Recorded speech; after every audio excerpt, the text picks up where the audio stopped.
하나님의 은혜가 여러분들 가운데 함께 하시기를 주님의 이름으로 축복합니다. 어제까지 총회 기독교 대한 선결교회 총회가 진행됐는데요. 잘 다녀왔습니다. 기도해 주셔서 감사합니다. 오늘 요나가 물고기 뱃속에서 기도하는 내용이 나옵니다. 하나님께서 요나를 부르셨지요. 그리고 특별한 사명을 주셨습니다. 하나님의 부르심에는 늘 이제 두 가지가 함께 하는데요. 한 가지는 하나님과 함께 하기 위해서 우리를 부르시고요. 또 한 가지는 뭔가 사명을 주시기 위해서 우리가 할 일을 맡겨주시기 위해서 우리를 부르십니다. 요나를 부르신 것도 하나님께서 특별히 이제 맡겨주신 하나님의 말씀이 있었어요. 그럼 뭐지요? 접근 성읍 니느웨로 가서 거기에서 그들의 악이 하나님 앞에 상달됐다. 그렇게 가서 선포하라고 말씀하셨어요. 하나님의 진노, 하나님의 심판이 다가왔다라고 선포하라고 말씀하셨는데 이 말씀을 따라 요나가 그곳에 가서 하나님의 말씀을 전파했어야 했어요. 근데 요나는 그걸 싫어했어요. 저와 여러분들도 신앙생활 하다 보면 하나님이 원하셔서 우리에게 부탁하는 일들이 있습니다. 교회를 섬기다 보면 그리고 개인적으로도 신앙생활 하다 보면 하나님께서 어떤 걸 맡겨주시는데 이게요 하나님께서 원하시는 건데 내가 원치 않는 경우가 있어요. 내가 그걸 감당하기가 싫어요. 특히 내가 이제 짐이 너무 크거나 감당하기 어려운 것들이라면 하나님 제가 하기 어렵습니다 라고 고백할 수 있겠지만 감정적으로 싫을 때가 있어요. 원수를 사랑하라든지 또는 누군가에게 물질의 손해를 보면서까지 어떻게 섬겨야 된다든지 아니면 누군가 감정으로 틀어졌는데 자꾸 하나님께서 내 마음속에 용서해 주라든지 가서 제 이야기를 하라든지 이런 말씀들이 우리에게 마음속에 들 때가 있습니다. 그런데 그런 하나님의 음성이 들림에도 불구하고 꼭 참고 하나님 말씀대로 행하지 않는 경우가 사실 종종 있거든요.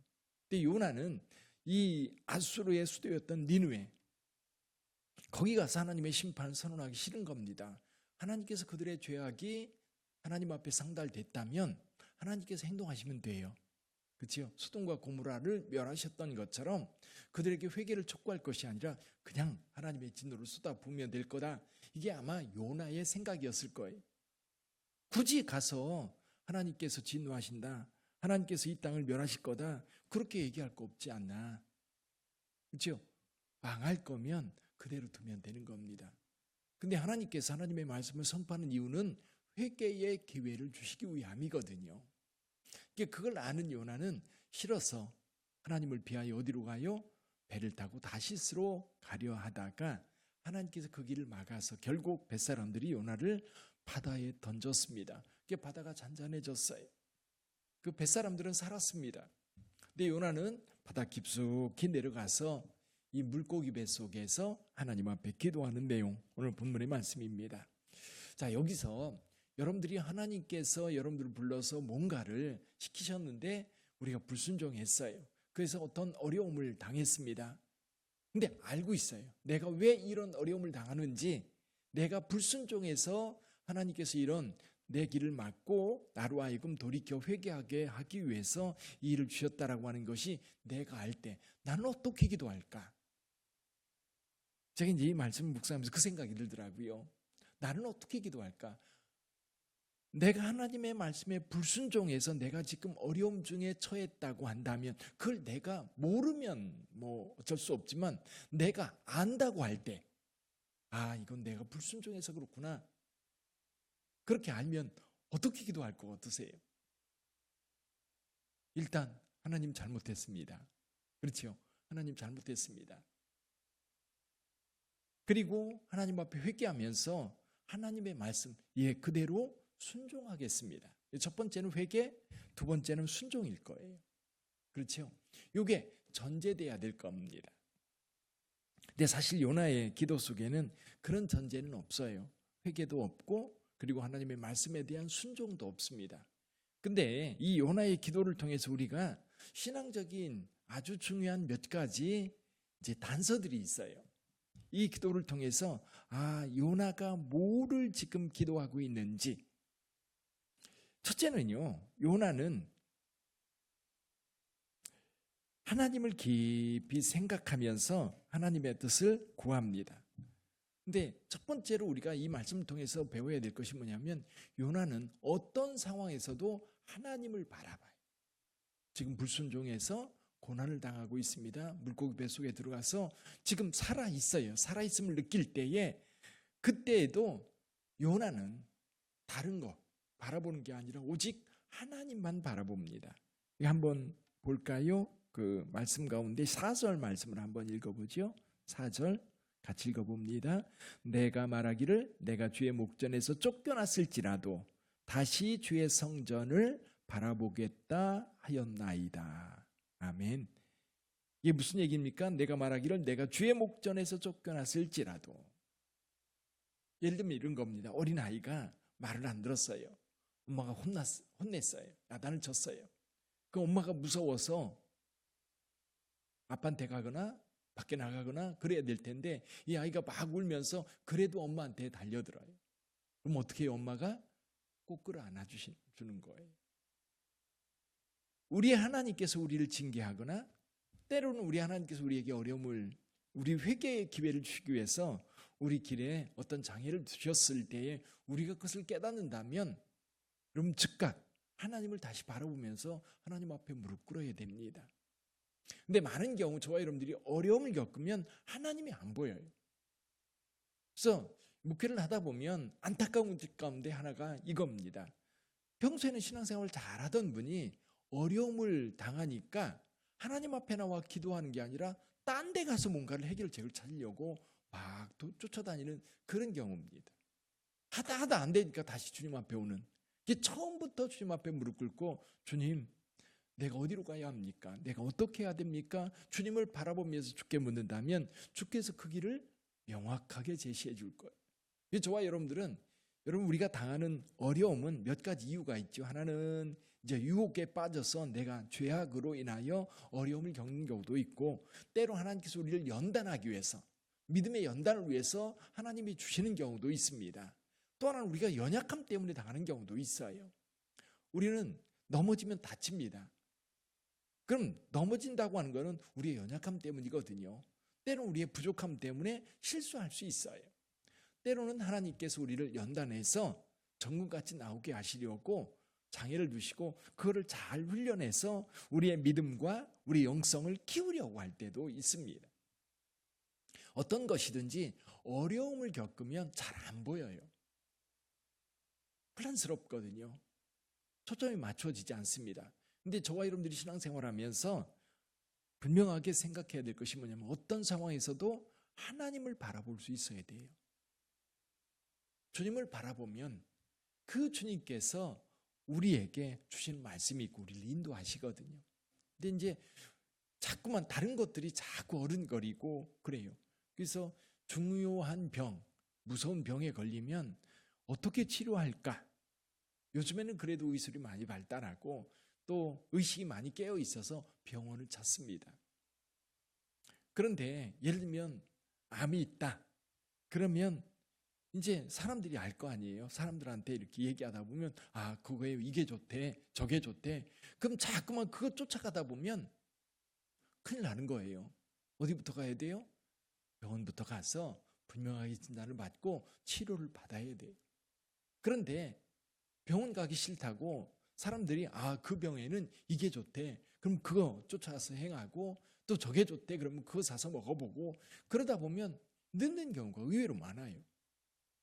이게 혼란스럽거든요. 그래서 여러분, 어둠 속일수록 북극성을 바라보는 것처럼 우리가 분명하게 주님을 바라본다면 거기에 길이 있음을 알게 될 겁니다. 두 번째로 오늘 본문의 말씀에서 요나가 기도하면서 우리에게 가르쳐주는 것이 있어요. 그게 뭐냐면, 어떤 상황에서도 주님을 생각해야 된다는 거예요. 주님을 바라보고 주님을 생각해야 된다는 거지요. 여기 5절 한번 읽어볼까요? 5절 같이 읽어보지요. 물이 나를 영혼까지 둘러싸우며 기품이 나를 에워싸고 바다불이 내 머리를 감쌌나이다. 6절 내가 산의 뿌리까지 내려갔사오며 땅이 그 빗장으로 나를 오래도록 막았사오나 나의 하나님 여호와여 주께서 내 생명을 구덩이에서 건지셨나이다. 깊음 속에 들어갔어요. 깊음 속에, 혼돈성에 들어갔어요.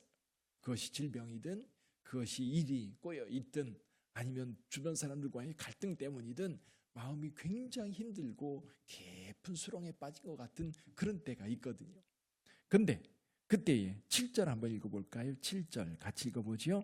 내 영혼이 내 속에서 피곤할 때에 내가 여호와를 생각하였더니 내 기도가 주께 이르러 싸우며 주의 성전에 미쳤나이다. 할렐루야. 여기 보니까 내 속에서 피곤할 때 내가 누구를 생각했어요? 여호와를 생각했다. 그래서 여러분들이 힘들고 어려울 때일수록 십자가를 묵상하는 거예요. 십자가 달리신 예수님, 그 예수님을 깊이 묵상하다 보면 나를 위하여 죽으시고 나를 위해서 그 고난의 길을 가셨던 예수님이 마음속에서 생각이 들면 여러분 거기서부터 문제가 풀어지기 시작해요. 위로가 되고요, 힘이 되고요. 그 주님이 나와 함께 하신다면, 그 주님 나를 위하여 십자가에서 죽으셨다면 이 상황 속에서도 나를 건져줄 거라고 하는 믿음이 드러납니다. 믿음이 이게 숨겨져 있다가도 드러나요. 그래서 여러분 어려움을 당할수록, 어려움 속에 있을수록 여러분 주님을 깊이 생각하시기를 바랍니다. 그래서 히브리서에서도 얘기해요. 예수님을 깊이 생각해라. 예수님을 깊이 생각해라. 특별히 여러분들이 어렵고 고난에 처해 있을수록 주님을 깊이 생각하는 저와 여러분들이 될 수 있기를 바랍니다. 한 가지 더 말씀드리지요. 어떤 상황에서도 하나님께 감사하세요. 아니 목사님 힘들어 죽겠는데 어떻게 감사를 해요? 그렇죠. 고난 중에 있는데 그 감사가 나옵니까? 그런데 요나는 이렇게 얘기를 해요. 기쁨 속에 있을 때에, 우리 8절 9절 연이어서 읽어봅니다. 거짓되고 헛된 것을 숭상하는 모든 자는 자기에게 베푸신 은혜를 버려싸우나 나는 감사하는 목소리로 주께 제사를 드리며 나의 서원을 주께 갚겠나이다. 구원은 여호와께 속하였나이다 하니라. 할렐루야. 여기 보니까 나는 감사하는 목소리로 주께 제사를 드리며, 감사했다. 이게 왜 감사가 가능하냐면 하나님은 우리에게 최선의 것을 주실 뿐만 아니라 우리의 생각이나 우리가 행동하는 것은 하나님의 은혜에 정말 못 미칩니다. 우리가 교만해서 내가 조금만 뭐 하면 하나님 앞에 내가 이만큼 했는데, 그러면서 하나님 앞에 따지는 경우가 있는데요. 사실 우리에게는 그럴 자격이 없지요. 우리 하나님은 전능하신 분입니다. 가끔 이제 어떤 분들이 그런 얘기를 해요. 이제 어려움을 당하면 그런 얘기예요. 하나님, 예를 들면 병이 있어서 죽을 병에 걸렸다. 사람들이 일반적으로 생각할 때 중한 병에 걸렸다. 그럼 하나님 앞에 기도하는, 하나님 나 데려가시면 하나님 손에 아니에요?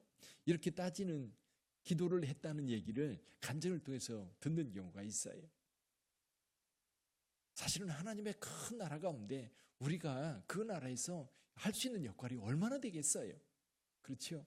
우리 교회라고 하는 이 조그만 공동체 속에서는 내가 맡은 부분들이 중요해서 그 부분이 영향을 줄지 모르지만 큰 하나님의 나라에서는 우리의 작은 섬김은 사실은 티도 안 나고 아주 작은 거예요. 하나님의 은혜는 그에 비교할 수 없을 정도로 어마어마하게 큽니다. 나를 구원해 주셨고 나를 택해 주셨고 오늘 또 나를 인도하시는 하나님. 요나가 바다 밑속에 그 물고기 뱃속에 있을 때에 죽지 않고 깨어있다고 하는 이것이 요나에게는 너무너무 놀라운 은혜였던 거예요. 기도할 수 있다는 것, 그 은혜 아닙니까? 그래서 지금이 바로 구원의 날이고 지금이 바로 은혜의 때 아니에요. 내가 살아있고 내가 하나님 앞에 예배드릴 수 있고 내가 깨어있고 내가 뭔가를 할 수 있는, 움직일 수 있는 이때에, 그래서 환난 날이 이르기 전에, 비 오기 전에, 또 폭풍우가 몰아치기 전에 하나님 앞에 감사하며 하나님을 찬송하며 내게 여전히 눈이 밝고 여전히 내가 걸어다닐 수 있고 여전히 내가 뭔가를 할 수 있을 때 하나님 앞에 감사함으로 하나님의 일에 열중하는 것, 그것이 우리의 태도인 것이요. 여기 감사하며, 나는 감사하는 목소리로 하나님 앞에 감사합니다. 그래서 저와 여러분들이 어렵고 힘들수록 하나님 앞에 기도하면서 감사를 찾아야 돼요. 감사를 찾다 보면 하나님께서 이 상황 속에서 나에게 은혜를 주시는 거죠. 어떤 분이 그랬다고 그래요. IMF 때 정말 잘 나가던 유능한 직장인이 회사가 문을 닫으니까 나올 수밖에 없는 거예요. 그때 이제 본인도 그런 생각을 하는 거죠. 나는 이제 끝났다. 직장에서 열심히 일하고 자기 능력을 인정받았다가 이제는 더 이상 회사에 일할 수 없고 일터도 없고 구할 수도 없고, 여기저기 알아보니까 다들 어려우니까 사람을 채용할 수가 없는 거예요. 이제는 끝났다. 그렇게 노숙 생활을 이제 한두 달 이렇게 하다 보니까, 이제 가족들 몰래 하다 보니까 이제 점점 수렁에 빠지는 거예요. 그걸 감출 수도 없고, 그러다가 이제 가족들에게 이야기를 하고 내가 시집을 당했다라고 이야기를 하면서 가만히 있다 보니까, 그리고 나서 이제 옛날에 교회 다녔던 생각이 나서 하나님 앞에 나갔어요. 교회에서 이렇게 앉아서 기도하다 보니까 가만히 생각해 보기는 거예요. 일단 건강해요. 두 번째, 가족들이 그냥 있어요. 또 주변과 인간관계도 그대로 있고 여전해요. 그러니까 나중에 이렇게 돌아보니까 직장이 없는 건 하나 빼놓고는 다 그대로 있더라는 거예요. 다 그대로. 근데 직장이 없는 것, 실직한 것, 그것에 올인을 하다 보니까 내 인생이 망가진 것 같고 내 모든 것이 무너진 것처럼 그렇게 느껴졌는데, 조금 객관적으로 보니까 가족도 다 있고 건강도 다 있고 지금까지 일해왔던 노하우도 그대로 다 있고 없는 게 없는 거예요. 그 한 가지만 없을 뿐이지. 저와 여러분들도 신앙생활할 때 그렇습니다. 어떤 어려움이 있으면 그 어려움 한 가지로 인하여 모든 삶이 무너지면 안 되거든요. 근데 실제로 그 하나 때문에 모든 삶을 무너뜨리는 경우가 생겨요. 근데 이것에서 벗어날 수 있는 방법 가운데 하나가 감사입니다. 감사를 찾는 거예요. 나에게는 어떤 감사가 있을까 두리번거리다 보면 보여요. 내가 건강하구나. 내가 여전히 걸어다니구나. 여전히 내가 눈을 뜨고 세상을 바라보는구나. 여전히 내 아내가, 내 남편이, 우리 자녀들이 여전히 건강하게 살아있고 그 자녀들이 잘해주는구나. 내가 힘들 때 누군가가 달려와서 나를 도와줄 사람이 있구나. 하나님은 여전히 살아계셔서 나와 함께하고 있구나. 그 믿음이 저와 여러분들에게 필요한 줄 믿습니다. 요나는 물고기 뱃속에서 하나님 앞에 그렇게 기도했어요. 우리의 기도도 요나의 기도와 같이 하나님 앞에 나가는, 하나님을 깊이 생각하는, 그리고 하나님께 감사하는 기도가 될 수 있기를 주님의 이름으로 축복합니다. 기도하겠습니다.